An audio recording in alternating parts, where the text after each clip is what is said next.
um partido com menores preocupações no campo social, tendo sido o partido que, ao contrário, acabou com a inflação, o mais perverso dos impostos, que mais penalizava os mais pobres, e tendo iniciado os principais programas de transferência de renda no país, portanto, a base dos programas sociais que hoje estão em curso. Então, resgatar a nossa história e propor, através da participação de gente muito qualificada da área, novos caminhos para a emancipação de setores da sociedade, é uma das que eu chamaria obsessões do PSDB nesse instante. Eu quero, por fim, saudar aqueles a quem eu vim saudar, que são os pré-candidatos do PSDB, a vereadora, a prefeito, a vice-prefeito e os dirigentes do PSDB de todas as regiões e do enorme número de municípios que aqui hoje estão presentes. E é a vocês que eu quero dirigir aqui algumas palavras, sem preocupação com a forma de fazer aqui uma palestra muito elaborada, mas eu quero dividir com vocês apreensões, mas também expectativas que são imensamente positivas. Como da vida na política também, nada melhor do que o tempo. Nada melhor do que o tempo para mostrar com clareza aquilo que cada um dizia lá atrás e a realidade na qual nós nos encontramos hoje. Não há, para quem faz política, e olha que eu já estou nessa estrada há um bom tempo, nada melhor ou nada que de alguma forma nos conforte mais do que você poder voltar nos mesmos ambientes onde esteve num determinado tempo, há 1, 2, 5 ou 10 anos passados, e voltar dizendo as mesmas coisas. Voltar podendo olhar nos olhos das pessoas e dizer, olha, o que eu disse lá atrás, por menos agradável que possa ter sido para alguns, era a verdade. Quando eu dizia que nós caminhávamos para um crescimento negativo da economia, os nossos adversários diziam que isso era discurso dos pessimistas, você se lembra, Otávio? Está aí o que aconteceu.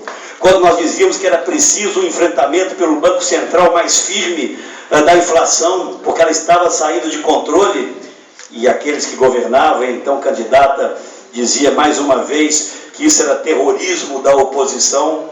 A inflação está aí há mais de um ano, para os mais pobres já acima de 10%, porque são aqueles que utilizam, que gastam a maior parcela da sua renda com alimentação e transporte. Portanto, para esses, a inflação não está nesses já vergonhosos 9% que hoje se apresentam nos indicadores oficiais. Já está além disso. Quando nós dizíamos que teríamos um ano de 2015 com decréscimo na geração de empregos, o candidato do PT mostrava os índices do seu governo manipulados e maquiados, inclusive omitidos alguns do próprio IPEA, para dizer que o Brasil estava vivendo um período de pleno emprego, que fazia inveja em outras nações do mundo. Eu fico apenas aqui em alguns indicadores, para dizer a vocês aquilo que é essencial. O PSDB não é mais um partido político apenas. O Brasil tem dezenas de partidos políticos, inclusive um enorme exagero, e é uma correção que nós teremos que fazer ao longo do tempo. O PSDB, mais do que um partido político, com quadros, com ideias, com programas, o PSDB é hoje, e acreditem nisso, para grande parte dos brasileiros, e não apenas para aqueles que votaram em nós, quase a metade da população, mas avançamos além disso. O PSDB é hoje a principal alternativa que o Brasil tem para encerrarmos esse ciclo perverso de governo no qual o PT mergulhou o Brasil. E é com essa consciência que nós temos que nos preparar para as eleições do ano de 2016. E todos sabem, não preciso ser eu aqui a dizer, que o que acontece no Rio se reflete muito além das fronteiras do Rio de Janeiro. Rio é capital, seja da cultura, da história e do coração de milhões de brasileiros. Por isso, a minha preocupação e a minha atenção para que nós possamos, Otávio, cada vez mais avançar, colocando o pilar, a estrutura da social-democracia nos 92 municípios do Estado, vocês contarão comigo para fazê-lo. Porque o PSDB vai muito bem. Segundo o TSE, nenhum outro partido político filiou ao longo desse ano de 2015 tantos novos membros como o PSDB. Anônimos militantes fundamentais para o exercício da política e lideranças extremamente respeitadas e testadas, como, por exemplo, o governador do Mato Grosso, qual filiamos recentemente, Pedro Táxi, os ex-governadores de Pernambuco, aqui Francisco, inúmeros prefeitos, prefeitas, lideranças em todas as regiões do país. Para vocês terem uma ideia, apenas nas últimas 2 semanas, eu estive no Centro-Oeste, estive em Goiás, em Mato Grosso, estive no sul do Brasil, no Paraná, em todos esses estados, com filiação de dezenas de prefeitos, centenas de vereadores. O mesmo aconteceu em São Paulo, o mesmo aconteceu em Minas Gerais. Tenho eventos, já estive no norte do país, no Amazonas, e tenho agora uma agenda extensa nesses próximos dias no Nordeste, para dizer que há sim uma demanda, uma expectativa nova em relação ao papel do PSDB. Isso tudo porque é uma constatação que extrapola os limites dos que fazem política, da sociedade brasileira. O PT nos mergulhou, talvez, na mais grave crise da nossa história republicana. E olha que há tempos já da proclamação da República. Porque a crise que era econômica, e nós alertávamos para a necessidade de correção de rumos desde o ano passado. E fazíamos isso porque, se houvesse havido ali algumas medidas corretivas, o preço dessa crise não estaria sendo tão duro, tão salgado a ser pago, principalmente por aqueles que menos têm. Mas essa crise econômica, ela se encontra com uma crise moral, de degradação moral, sem precedentes, talvez essa em toda a nossa história. Portanto, no momento em que elas se encontram, a crise moral, através da constatação, não por nós da oposição, mas a constatação pelos tribunais, a constatação pelas instituições democráticas, como o Ministério Público, a Polícia Federal e agora a Justiça, de que um grupo político apoderou-se do poder com um único, exclusivo objetivo. Eu dizia isso lá, agora eu abro parênteses para dizer, além do enriquecimento pessoal de alguns, já constatado pela Justiça, mas com o objetivo principal de se manter no poder. Nenhum golpe maior à democracia foi dado no Brasil, maior do que esse que o PT deu. Porque no momento em que se apodera das nossas empresas estatais, que estrutura dentro do seio do Estado brasileiro uma instituição para corrompê-lo, na verdade, ele busca perpetuar-se no poder, retirando dos cidadãos aquilo que é a mais legítima e relevante conquista da democracia, que é a possibilidade da alternância. O plano era audacioso, o plano não tinha limites, mas felizmente as nossas instituições vêm funcionando e funcionando de forma adequada. Mas no momento em que essa gravíssima crise moral se encontra com a crise econômica, com juros na estratosfera, levando a mais de 50 milhões de brasileiros a estarem pelo menos com 90 dias de uma prestação atrasada. Tudo isso estimulado por aquela chamada nova matriz econômica, que nada mais era do que o disfarce, nada mais era do que a blindagem àquilo que acontecia nos porões do poder. Além disso, no momento em que nós assistimos o descontrole inflacionário, quem são aqueles que mais pagam a conta? Obviamente aqueles que menos têm. Por outro lado, o desemprego, que lamentavelmente já chegou a 1 milhão de postos de trabalho de carteira assinada apenas esse ano. Nós chegaremos ao final do mês de dezembro, somado o período pós-eleitoral, portanto, desde o final da eleição até o final de dezembro, a algo em torno de 1 milhão de postos de trabalho fechados no Brasil. E isso, eu disse hoje à noite, e convido vocês para assistirem o programa nacional do PSDB, para uma bela coincidência, acontece hoje à noite. Eu dizia, Otávio, Luiz, essa crise, Marcelo, ela não caiu de paraquedas.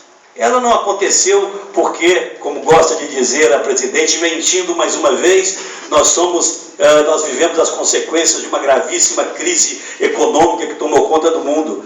Balela, isso não é verdade.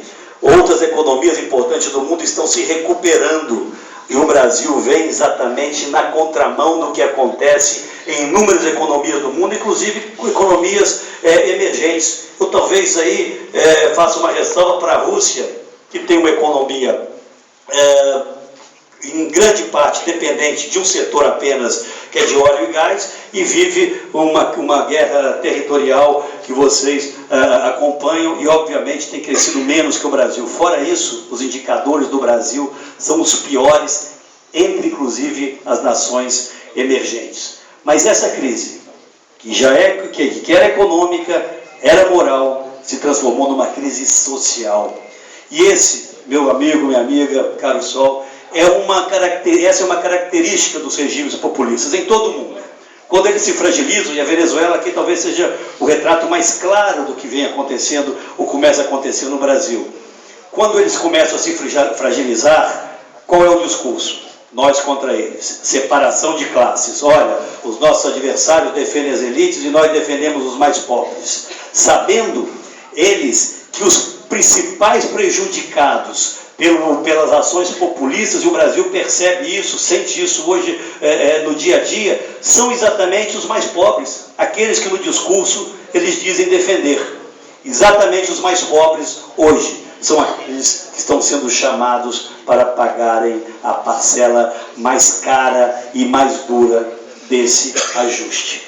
Porque um ajuste já é duro em qualquer circunstância, mas um ajuste feito porque não tem credibilidade, porque quem não inspira confiança, obviamente o preço é muitas vezes maior. E é isso que está acontecendo no Brasil.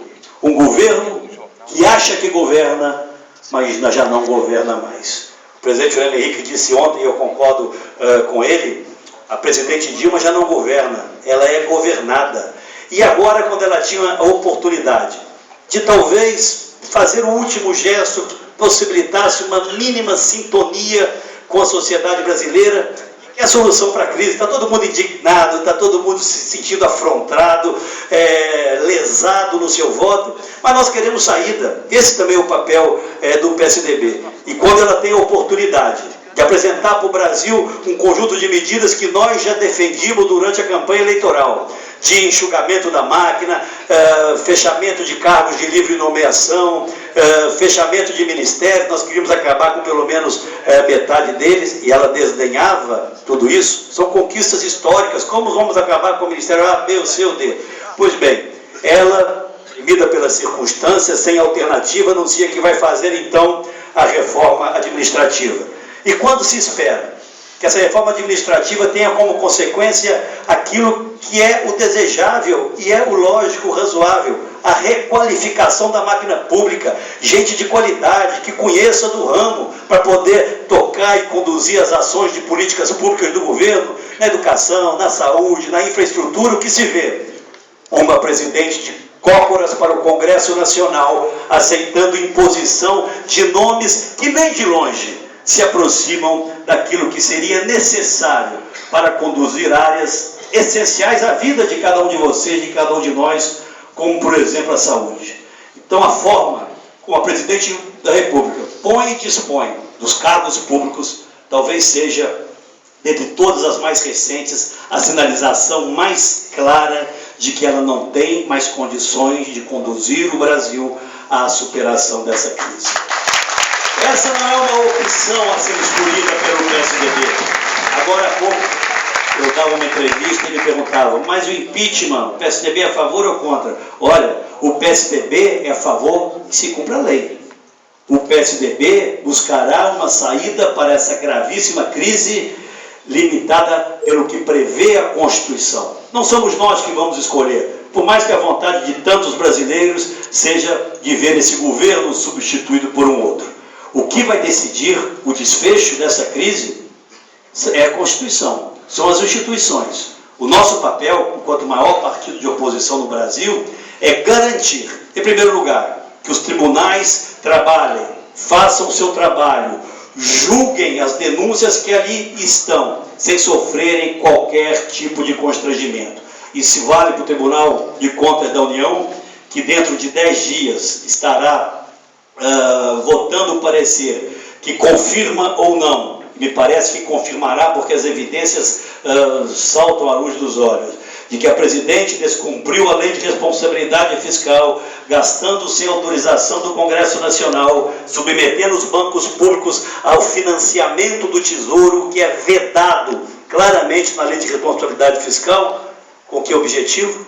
Vencer as eleições. transferia para os bancos públicos o pagamento de programas como Bolsa Família, como Minha Casa Minha Vida, como créditos subsidiados via BNDES, utilizava um outro recurso para ampliar programas que já esse ano alguns deles foram cortados pela metade ou perderam milhões de vagas, como o Pronatec, como o FIES. Eu tenho dito que no Brasil, e olha que nós avançamos muito ao longo desses 30 anos, desde a redemocratização. Mas é preciso que nós demonstremos de forma clara que a lei vale para todos. Vale para o vereador do menor município do estado do Rio, mas vale também para presidente da República. Nós não podemos aceitar a tese de alguns de que não, para presidente é mais complicado, como se isso pudesse significar um salvo-conduto para que a presidente da República possa agir à margem da lei para vencer eleições. O que está em jogo é algo que vai além do mandato da presidente Dilma. O que está em jogo são as nossas instituições. Ou a lei vale para todos, ou daqui por diante nós vamos dizer o seguinte: olha, não precisam de tribunais para julgar a presidente da República, para julgar o governo federal. Se os tribunais não fizerem agora aquilo que deles se espera, e acredito que farão. Por outro lado, o Tribunal Superior Eleitoral deve, depois de amanhã, na quarta-feira, abrir investigação contra denúncias de utilização de dinheiro da propina da Petrobras para alimentar a campanha da presidente da República. Portanto, eu não faço pré-julgamentos. Os indícios são muito fortes e partem não de líderes da oposição, como Luiz Paulo, como Otávio, como eu, partem de delatores, de parceiros do governo até o outro dia, nessa corrupção SA, a grande nova empresa estatal que o PT montou. Delatores afirmam que irrigaram o caixa da campanha eleitoral com o dinheiro da corrupção. Eu fico imaginando, se isso acontece, aqui temos prefeitos, ex-prefeitos, se acontece com um prefeito municipal, sem uma estrutura muito grande para se proteger, sem advogados muito experientes ou muito bem relacionados ali para argumentarem, o que acontece? Acontece o que já aconteceu com milhares de prefeitos ao longo da nossa história, são afastados, são castados, governadores com muito menores indícios também. E o que nós queremos, repito, não é pré-julgar, mas garantir que os tribunais cumpram com o seu papel, façam o seu trabalho, deem direito de defesa à presidente da República, mas que julguem à luz da lei. Nós não podemos permitir que num momento tão grave como esse, aquilo que nós temos ainda de positivo, de valioso, que é a independência das nossas instituições, né, o funcionamento altivo, independente de várias delas, seja comprometido por temores de retaliação de quem quer que seja. Então o papel do PSDB é esse. Não há para nós saída que não seja pela Constituição. Mas não há também no Brasil ninguém acima do bem e do mal. E a presidente da República deveria ser a primeira a dar o exemplo e não querer, de alguma forma, impedir as investigações. Portanto, minhas amigas e meus amigos, nós estamos vivendo um momento crucial da história desse país. O PSDB está onde sempre esteve, ético, responsável e qualificado para apresentar ao Brasil propostas para o início de um novo ciclo. Eu não sei o dia que isso ocorrerá. Como disse meu amigo Bruno, pode ser que seja em 2019. Esse é o calendário eleitoral. Depende desse governo mostrar que tem condições de chegar até lá. Eu tenho enormes dúvidas em relação a isso, principalmente por essas últimas ações às quais aqui me referi, que mostram a fragilidade do governo. Mas na hora que nós chegarmos lá, nós precisamos mostrar de forma clara que viemos. E é por isso que nós estaremos ao longo de todo esse período próximo realizando discussões, seminários, tratando de questões regionais, mas tratando também das questões nacionais. Nós somos, e pesquisas mostram isso, para 64% dos brasileiros. Dentre todos os partidos, aquele que tem as melhores condições de iniciar um novo ciclo no país, onde a ética e a eficiência possam caminhar juntas. Isso é muito valioso. O que nós conquistamos, e não fui eu que conquistei, foram vocês, foram as ideias que nós defendemos, é algo que nós não podemos perder. O PSDB, é o caminho para encerrar, reconectou-se com as ruas. A grande verdade é essa.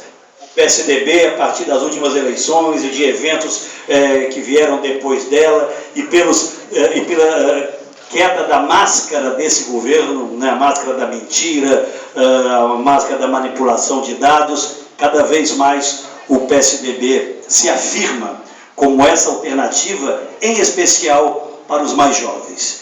E, portanto, é com esse foco que nós devemos avançar nessa campanha de filiação, de convencimentos que o PSDB iniciou. Eu vejo isso porque eu ando nas ruas, eu percebo de forma clara que muita gente que não tinha qualquer ligação com a política, até uma certa reserva em relação aos políticos, de alguma forma compreenderam que podem ser protagonistas do seu próprio destino, e em especial os mais jovens, esses com os quais nós nos encontramos nas ruas do Brasil inteiro. Eu me encontro ainda hoje, não são apenas adolescentes ou jovens, são até crianças que de alguma forma encontraram conosco alguma sintonia. Vamos tratar isso com muita responsabilidade, fazendo certo, dizendo o que tem que ser dito e jamais nos afastando da verdade, por mais incômoda que ela possa ser. A Marina, vocês se lembram na campanha, disse uma frase que eu tenho repetido e ela é muito verdadeira, de que às vezes numa disputa eleitoral você ganha perdendo, que é o que acontece com a presidente da República, sitiada hoje no seu palácio, que não pode olhar nem para os seus companheiros, porque eles a combatem nas medidas que está tomando agora, contraditórias com a sua pregação, e também, em determinados momentos, você perde ganhando. Não que eu queira continuar perdendo, porque o melhor é ganhar ganhando, né? Ganhar com a verdade, ganhar podendo realizar os compromissos assumidos. Mas eu faço apenas uso essa expressão para dizer que a nossa derrota, do ponto eleitoral, do ponto de vista político, pode ter sido um grande renascimento do PSDB. E, no momento em que no Brasil inteiro os nossos quadros são acrescidos de gente de altíssima qualidade, a demanda por filiações no PSDB, por candidaturas, vem crescendo, eu quero colocar os meus olhos ao lado dos olhos de cada um de vocês aqui no Rio de Janeiro. Vou repetir aquilo que disse inicialmente. O que acontece no Rio não diz respeito apenas ao Rio, mas ao Brasil.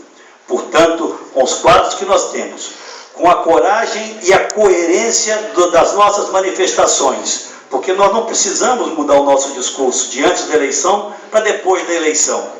Acho que isso vai ser cobrado imensamente nessas eleições. E o recado final, em especial para os candidatos que aqui estão. O meu velho avô Tancredo, que morou muito tempo, porque tinha bom gosto aqui no Rio de Janeiro, nem a minha família inteira, eu próprio, né? O Tancredo costumava fazer algumas avaliações muito objetivas do que é a política e de como você se fortalecer na política. E ele costumava dizer que apenas uma coisa agrega mais do que o poder na política, que é a expectativa de poder. Trabalhem com isso. Quando vocês estiverem disputando as eleições dos seus municípios, vocês terão, de cabeça erguida, no jogo limpo como deve ser, dizer: pertenço a um partido político sério, pertenço a um partido político que tem projeto para os municípios de resgate da federação, mas pertenço a um partido político que, no máximo, podem dizer isso a partir do ano que vem, daqui a 2 anos vai estar governando o Brasil para ajudar esse município. Eu sou um agente da vitória, eu sou um parceiro do próximo presidente da República. Vejam comigo que o PSDB vencendo vende o Brasil desses municípios brasileiros. Muito obrigado. É a nossa hora da decência, da honradez e da eficiência da vida pública. Viva o PSDB! Viva o Rio de Janeiro!